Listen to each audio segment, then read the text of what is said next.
За чисто спортно събитие, малко повече емоция.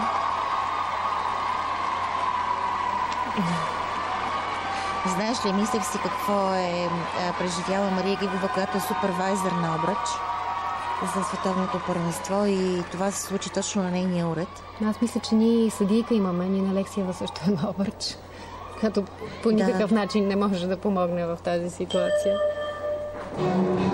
За съжаление, тук съдиите не играят роля.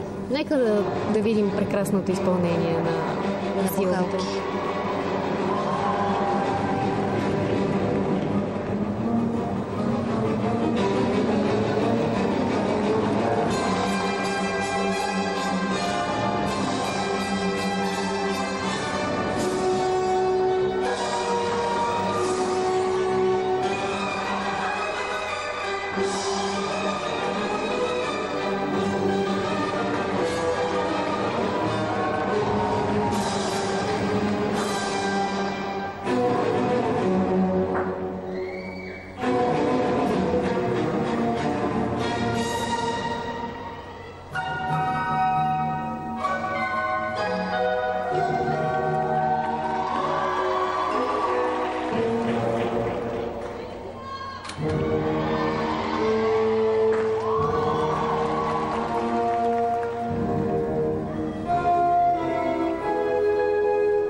Много трудна композиция, много трудна и наситена с много трудности.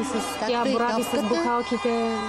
Просто заслужено, определено заслужено, оценките й вървяха с много голяма разлика от четвъртата и петата до третия уред.